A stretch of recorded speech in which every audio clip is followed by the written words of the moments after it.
Hello everyone, welcome back to YouTube channel. So in this video today we will discuss about sternocleidomastoid muscle.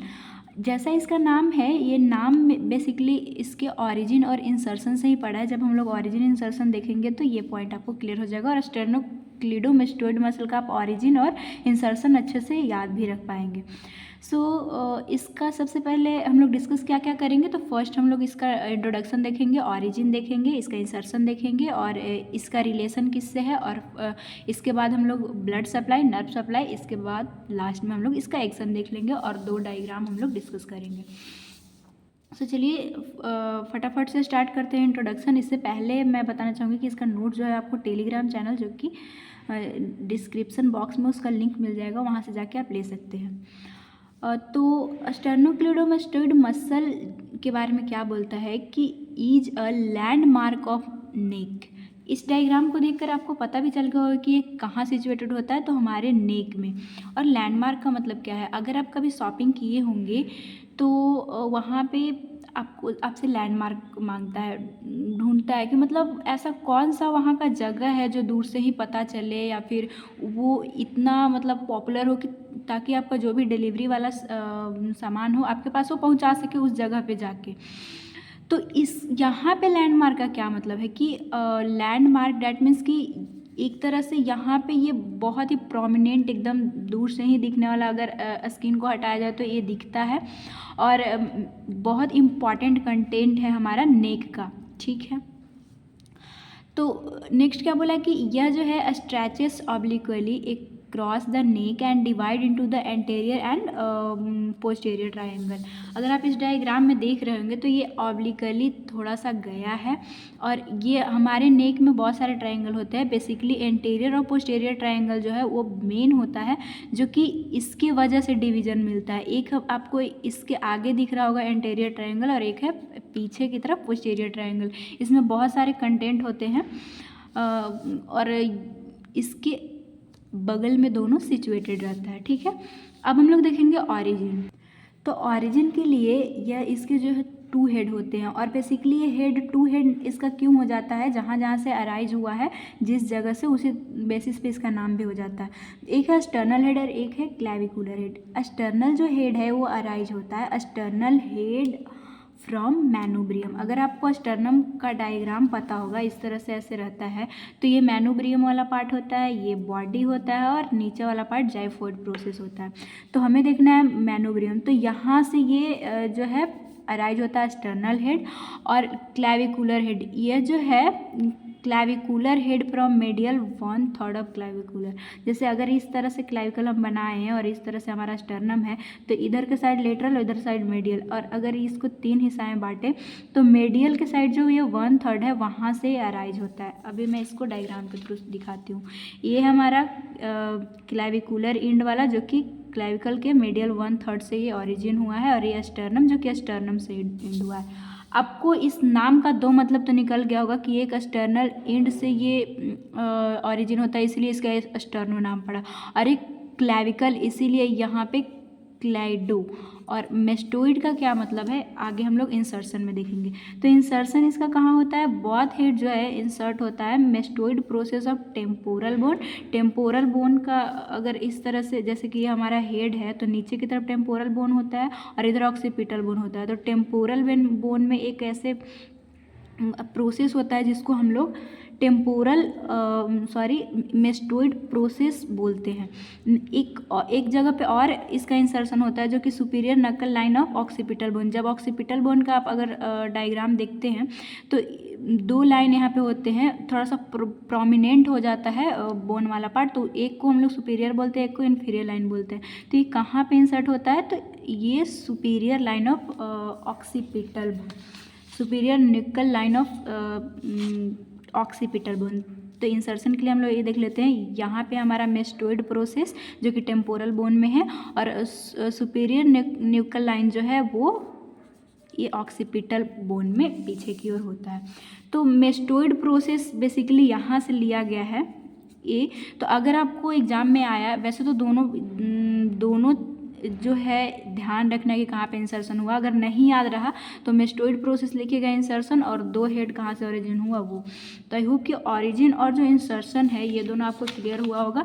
यहाँ पे मैनोब्रियम है, यहाँ पे sternum है, 2 head ऐसे अराइज हुए और ऊपर की ओर जाके मेस्टोइड प्रोसेस और सुपीरियर नक्कल लाइन ऑफ ऑक्सीपिटल बोन से जाके इंसर्ट करके। नेक्स्ट हम लोग डिस्कस करते हैं रिलेशन।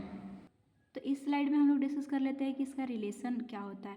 तो एक तो ये जो स्टर्नोक्लेडोमास्टोइड मसल है, कुछ जो स्ट्रक्चर्स है वो इसके ऊपर से जाते हैं। तो कौन कौन से जाते हैं? फर्स्ट है एक्सटर्नल जुगुलर वेन, इस तरह से ऊपर से ऐसे पार करते हुए जाता है। और एक है सर्वाइकल प्लेक्सस का जो क्यूटेनियस ब्रांच होता है, जो कि जो नेक है उसके स्किन को सप्लाई करता है, वो भी इसके ऊपर से जाता हुआ इससे रिलेशन बनाता है। तो ये सुपरफिशियल रिलेशन हो गया। नेक्स्ट हम लोग डीप रिलेशन देखेंगे कि इस मसल के अंदर, क्योंकि ये प्रोमिनेंट एकदम फ्लैट सा बहुत सारे स्ट्रक्चर इसके नीचे जो है वो छुप जाते हैं और इससे रिलेशन बनाते हैं। तो situated deep to the muscle कौन कौन से? कैरोटिड आर्टरी हो गया, इंटरनल जुगुलर वेन हो गया, वेगस नर्व हो गया, ब्रैंकियल प्लेक्सस हो गया, सर्वाइकल प्लेक्सस और डीप सर्वाइकल लिम्फ नोड, जो कि डीप सर्वाइकल जो लिम्फ नोड है बहुत ज़्यादा डीप सिचुएटेड होता है इस स्टर्नोक्लेडोमास्टोइड मसल के। इसको याद कैसे रखना है? तो ऐसा कोई ट्रिक नहीं है, बस याद जो आगे वाला लेटर है उससे आप रख सकते हैं कि BC3I भी 3C हमारा आ रहा है, तो ये हो गया। और B से ब्रैंकियल प्लेक्सस हो गया, और I से इंटरनल जुगुलर वेन हो गया, और V से वेगस नर्व हो गया। अगर इससे भी आपको ये वाला पॉइंट याद रखना है तो फिर BC2DIB से भी आप याद रख सकते हैं। ये सारा अगर 1 से 2 बार प्रैक्टिस करते हैं तो आपको याद हो जाएगा। नेक्स्ट हम लोग डिस्कस कर लेते हैं ब्लड सप्लाई। किसको ब्लड सप्लाई कौन करेगा? तो जो सुपीरियर थायराइड आर्टरी है, जो कि ब्रांच होता है बेसिकली एक्सटर्नल कैरोटिड आर्टरी का, सबसे फर्स्ट वाला, तो उसकी कुछ ब्रांचेस जो है इस स्टर्नोक्लेडोमास्टोइड मसल को सप्लाई कर देते हैं।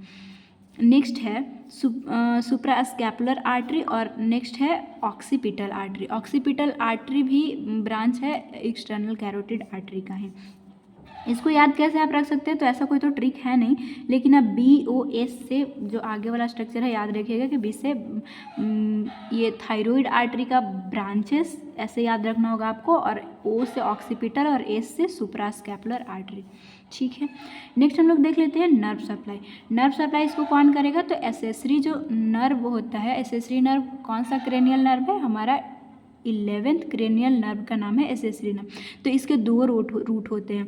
तो जो स्पाइनल रूट होता है वो मसल को सप्लाई करता है, स्टर्नोक्लेडोमास्टोइड मसल। एक और जो रूट होता है वो बेसिकली वेगस नर्व के साथ मिलकर काम करता है, जो कि यहाँ पे हम लोग बस स्पाइनल रूट को ही देखना है। तो एसेसरी नर्व का कौन सा रूट? Spinal root. नेक्स्ट हमारा पॉइंट, इसका काम क्या है, एक्शन क्या परफॉर्म करता है? तो muscle of one side on contraction turn चीन अपोजिट साइड। इस पॉइंट से आपको इतना तो ध्यान में आ रहा होगा कि 2 मसल होते हैं। तो ये जो मसल है वो दोनों साइड नेक में हमारा प्रेजेंट होता है।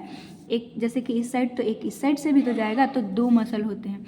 तो अगर क्या वो पॉइंट बोलना चाहता है कि अगर एक ये वाला मसल हमारा कॉन्ट्रैक्ट हो रहा है तो ये जो चीन है अपोजिट साइड में जाता है, जैसे मैं दिखाती हूँ। जैसे कि ये हमारा अगर ये राइट साइड है और राइट साइड का अगर मसल कॉन्ट्रैक्ट हो रहा है तो जो चीन है, जो गाल है, वो इस तरह से ऊपर की ओर बेसिकली उठ जाता है इस तरह से। नेक्स्ट क्या बोलता है कि अगर ये वाला हमारा कॉन्ट्रैक्ट है स्टर्नोक्लेडोमास्टोइड मसल, जो कि राइट साइड में, तो tilt the head toward the shoulder of same side. जिस तरफ का मसल कॉन्ट्रैक्ट है उसी तरफ ये शोल्डर की ओर। तो आप देख रहे हैं कि इसका मुंह ऊपर की ओर गया, लेकिन जो इसका ये है हेड है वो टिल्ट शोल्डर जो हमारा इधर है इधर आता है।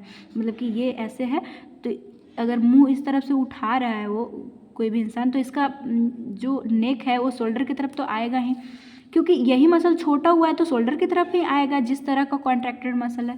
ठीक है, तो ध्यान बस ये रखना है कि जिस तरफ का कॉन्ट्रैक्ट करता है उसके अपोजिट वाला गाल जो है वो चीन जो है वो ऊपर जाता है। ओके, नेक्स्ट क्या बोलता है कि draw head forward as eating. जब आप खाते हैं तो जो अपना माउथ जो आगे की ओर करते हैं, हेड जो आगे की ओर करते हैं, तो ये क्लेडोमेस्टोइड मसल के वजह से ही होता है। फ्लेक्सिस ऑफ नेक, जब आप जैसे कि अगर झुक के अभी ये पेज को ही देखे ऐसे अपने मुंडी को नीचे करके, तो वो फ्लैक्सन होता है नेक का, तो वो भी स्टर्नोक्लेडोमेस्टोइड मसल के वजह से होता है। तो ये 4 काम परफॉर्म किया। अब इसके रिगार्डिंग हम लोग देख लेते हैं अप्लाइड एनाटॉमी क्या है।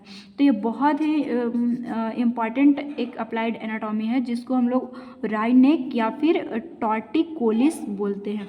ये क्या होता है? Due to permanent contracture of sternocleidomastoid muscle. जो हमारा स्टर्नोक्लेडोमेस्टोइड मसल है, ऐसे तो मतलब जब काम है, जब इधर उधर जब ये सब एक्शन परफॉर्म करना है तभी वो कॉन्ट्रैक्शन होगा, लेकिन परमानेंट वो कॉन्ट्रैक्ट हो जाता है किसी किसी कंडीशन में।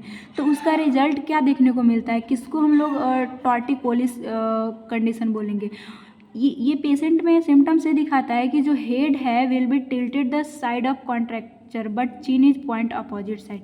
कुछ नहीं, जो हम लोग एक्शन देखे थे कि अगर मान के चलते हैं कि जिसको ये टॉर्टिकोलिस है तो उसका अगर ये राइट साइड है और लेफ्ट साइड है, तो राइट साइड वाला अगर मसल परमानेंट कॉन्ट्रैक्ट हो चुका है तो उसका चिन तो ऊपर की ओर उठा हुआ रहेगा, और ये जो इसका नेक है वो जिस तरफ का मसल जो है वो कॉन्ट्रैक्ट हुआ है उसी के हेड की तरफ रहेगा।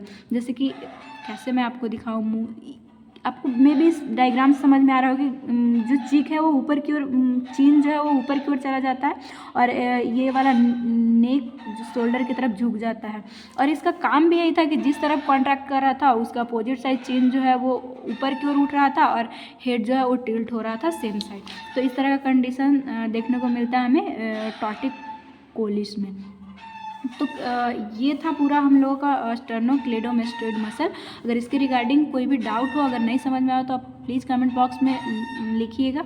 अगर वीडियो कैसा लगे वो भी बताइएगा, और इसका नोट्स जो आपको टेलीग्राम चैनल प्रकाश नर्सिंग अकेडमी से है वहाँ पे मिल जाएगा। Thanks for watching. Video helpful हो तो please subscribe my channel and like, subscribe and share.